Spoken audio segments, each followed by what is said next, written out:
If you've ever found yourself angry, frustrated, and completely hijacked by emotion, this episode's for you.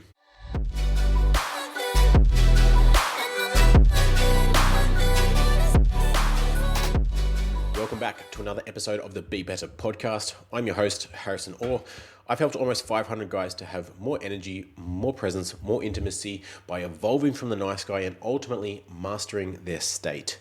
And I want to start with a bit of a story. This experience, I'll get to in a second, has only been really possible through my own personal development and state, especially nervous system, mastery journey over the last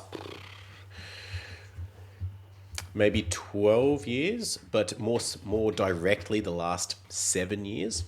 So most people come to, needing to master their emotions. And when you get a little bit deeper into that state or that journey, you eventually get to, okay, it's the nervous system that's really the dictator of how I'm able to change these emotions and what's, the simmering state that when I can change that, the control or the expression and less suppression of my emotions actually becomes possible. And so if you haven't gone that far back in my podcast, which I don't blame you for, I got forced into this direction by a diagnosis of epilepsy. A month after I turned 18, I had my first seizure and then did all the scans, got told, you've got epilepsy. And so was put on medication, basically told that, or at that point I was, led to believe that I may grow out of it. And, by the time my brain fully stops developing by my late 20s. But until then, it was just something I had to live with and I would be on medication and these things. Part of that is, these seizures, at least for me and from what I've learned since then, for the most part for people with epilepsy, aren't random. Sure, there are some people that have them randomly, but for me, it was always a set of circumstances that put a level of stress on my brain that it didn't know how to handle, so I would have a fit. So for me, managing my stress, managing my state, my energy, my mental health actually had a very real cost.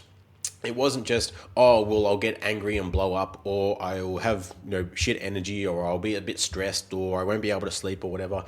It was, I will literally have a fit. So my 3 triggers were and still are, I would say, sleep deprivation. So again, why I've dived deep into mastering sleep and nervous system regulation. Stress as an overall, physical, mental, emotional package. And then alcohol. Pretty easy one to see how that plays into the others. So it's very easy for me to go on this path because I know it has a very real consequence. Hopefully you don't have that level of consequence and it's more of a, I want to be better than the guy that loses his shit all the time. Or I want to be better than the husband that just dysregulates or, disconnects anytime there's a bit of tension or, heightened emotion. Because when those emotions get higher, our logic goes down. Our chance of being logical in a highly emotional state is very, very slim. And so that's why if you are someone that gets triggered, gets frustrated, and acts the same old way, maybe you say some passive aggressive comments, maybe you yell, maybe you punch holes in walls, whatever your style of expression is, or you're the other type of nice guy, which is what I mostly used to fall into, which was just disconnect. I would stay silent. I would just nod or say yes or apologize, whatever I needed to do to make that tense situation die down or go away. Either way, whatever of those flavors is your default state, is not emotional regulation, is not emotional control. It's either emotional, or I'd say it's just emotional suppression, or just a lack of control. Neither are healthy or ideal when it comes to being an evolved masculine man. Because If we suppress it, we just bottle that shit up. We teach ourselves not to feel that emotion because that's bad, or it makes us a bad person for feeling angry or frustrated. Or we push it down so much that eventually just blows up over something so trivial. We've got the proverbial shit under the rug, which is a mountain high, and it takes just the tip of the iceberg inconvenience, and then it all comes flooding out. We feel horrible, we feel guilty, we apologize, and then we go back to our suppressing ways. That's not healthy either. That doesn't build trust or respect either. And especially as men, you've probably maybe you learnt this consciously or maybe subconsciously, that we don't want to express these emotions. It's bad to have anger. You're dangerous and you're a threat if you do, and that's not desirable. Or if you have other emotions, it makes you vulnerable or it makes you weak. And then so you learn to suppress them or to not feel them. And I used to think that the end goal of this journey of emotional control or emotional regulation, or hell, even enlightenment, was to get to a point where you were just so unfazed about anything that doesn't matter what happens, that your deviation from center, from your calm, natural, aligned state is so minimal, or is for such a short amount of time that it's barely recognizable. And I've come to realize that I actually don't believe that anymore. I don't think that is feasible or possible for most people. And, I might change this perspective down the track. But I also believe that wouldn't be... I can't imagine that being a great life either. Because with the downs, we can appreciate the highs. Winter makes us appreciate summer. Day makes us appreciate night. The stress and the pressure times make us appreciate the calm and the presence. The sad and the depressive times make us appreciate the happy times. And so we can't have one without the other. But it's how we can allow ourselves to feel those things and show up in those times. And so what happened over the weekend was one of the first times that I've been able to experience something so fully, but also be the observer and not be controlled by this emotion. And so you might be able to relate to a similar story. So we were going camping, we as in like my family, were going camping for the long weekend. And we got halfway down to our site, and I realized, shit, I forgot the bedding. Remembered the blow-up mattress, forgot the sheets, forgot the doona, forgot everything. Okay, cool. Lucky we're not out in the sticks. We can go to a shop, we'll buy some. Not ideal, but okay, we can solve that problem. We got to the camp, got that sorted, got to the campsite, unpacking. Realized I also forgot an esky. Remembered the food, bought all the shopping that morning, all the steaks and the cold food, everything. Hadn't occurred to me what I was going to store it in for the next 3 days. And then there are a couple of other things that I'd forgotten as well. And the frustration, the anger in me at that time, was real, was alive. Like, I'm sure you've been in situations where you just kick yourself, you get this frustration, this anger, and it's boiling up inside of you. And a lot of the time, it's interesting where we try to escape that pressure, because that is pressure, right? That emotion is pressure. For the first time, or one of the first times, I was able to observe that. Like, I felt that the entire time, but I was observing the justifications that were coming up, the excuses that my mind was trying to tell me as to why this had happened, right? you had a busy week, this happened, or, what, even trying to push the blame onto someone else. Screw this, I don't want to be here anyway. This is dumb. Like, why did we do this? We should have just booked a holiday that we didn't have to pack in, we didn't have to camp and take so much stuff, that we could just pack our bags and rock up, and, all these different stories. And as I was witnessing these, I was asking myself, okay, does that solve my problem of the things that I've forgotten? No. Is it helping me to have a better time? No. Is it helping my son or my wife to have a better time? No. And it was amazing to see and hear some of these justifications come up that I was even impressed by. I'm like, wow, that's a far reach. Like, nice work, subconscious mind. But worth recognizing that when we have a perception of the world, we have a reality in which we believe, or which we're viewing, how and the lengths our mind will go to find proof of that reality. Even though I wasn't consciously thinking, okay, what's the excuse? How can I justify this? How can I make myself feel better for forgetting these things? How can I take this pressure off me? How can I make my wife feel better and less stressed and less under pressure because of the mistakes that I made? When we recognize the lengths that our brain will go to find those, it becomes so much easier to see the other perspectives that we have and the other biases that we have in life. Like, wow, I have justified that just to make it fit my reality, even when it may not be true. And so you can extend that to the people that you maybe view on social media, your friends, your colleagues, people at work, or clients. The version of you that you have in your mind, the frame in which you see them through, will dictate the things that you pick up in the way that person moves, communicates, and behaves.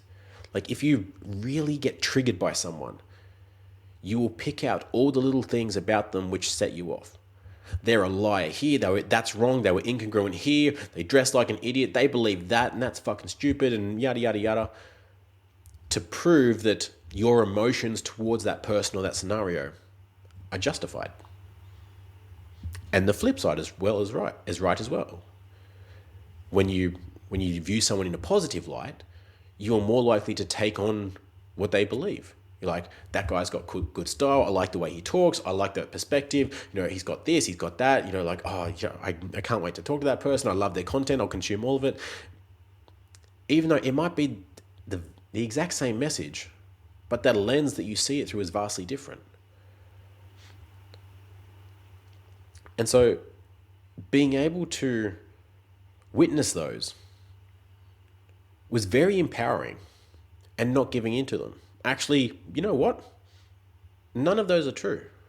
That's just a justification. It's just a story that my mind is trying to tell me in order to make me feel better, in order to take the pressure off, in order to keep me safe, in order to essentially prevent me from owning this, that I fucked up. I made a mistake. I forgot some things.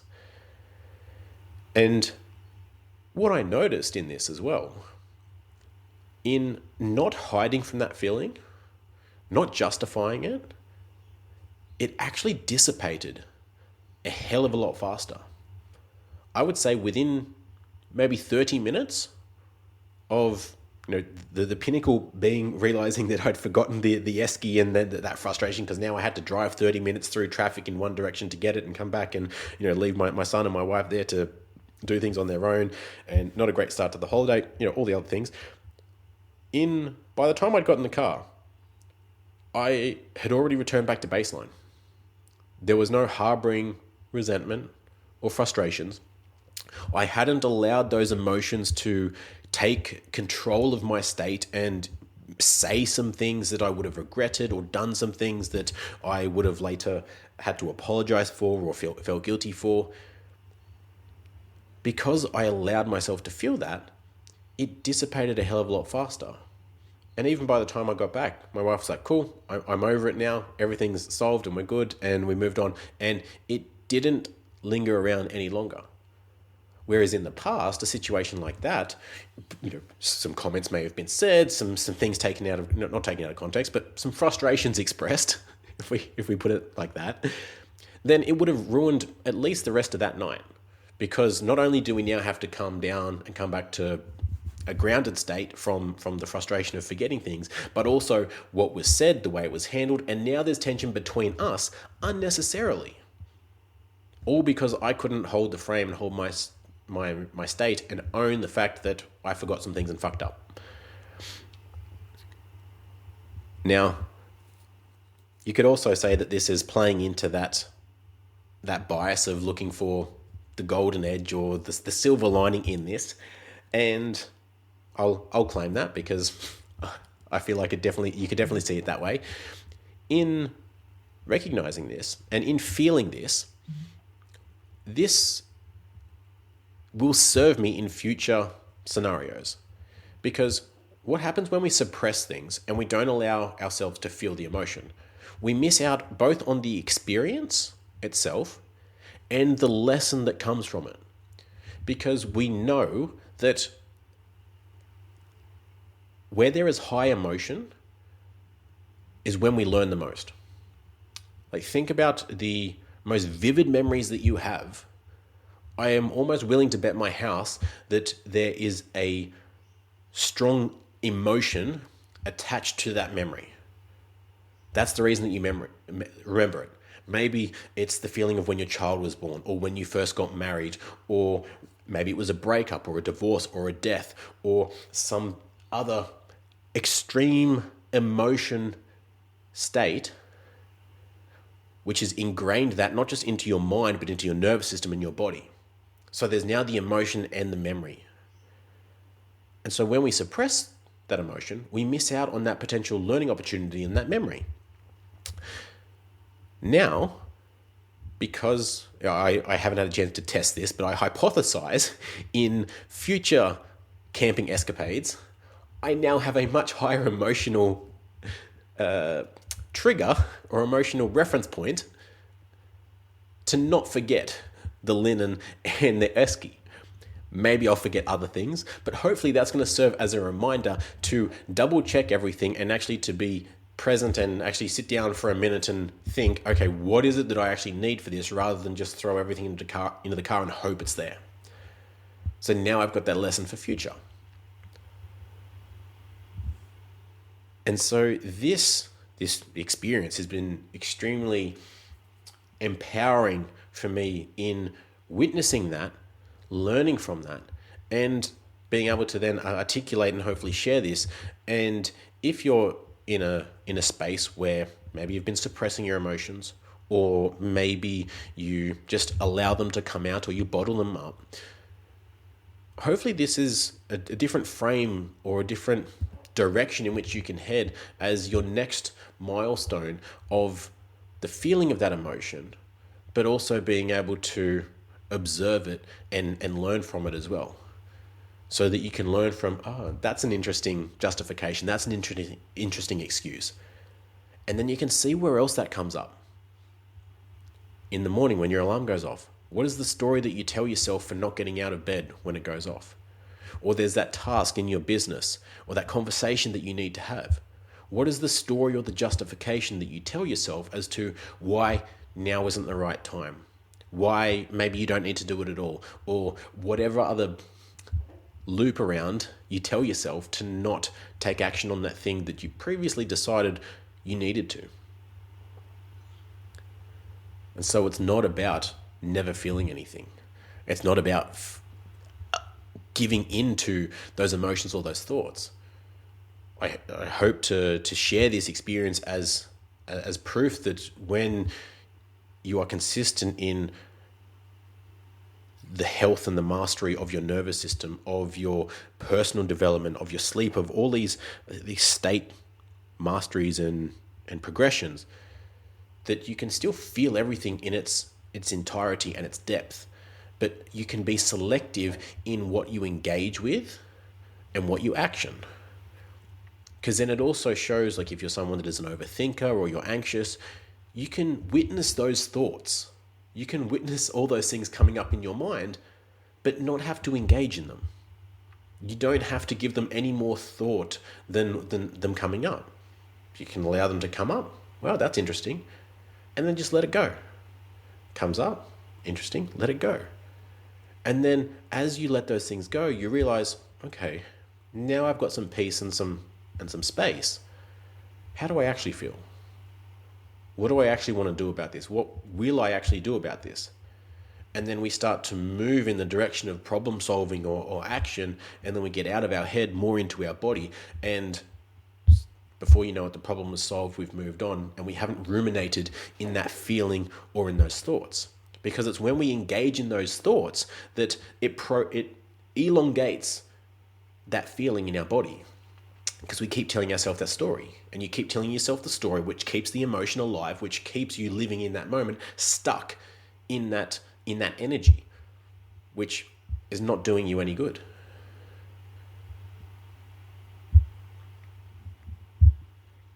So I hope this helps. If you're in that space, I hope this gives you a direction, or at least a vision in your mind of what that can look like and how you can then handle those conversations or those emotions and things without disconnecting, without suppressing. With that said, have an incredible day. Don't be sorry, be better, and I'll see you guys soon.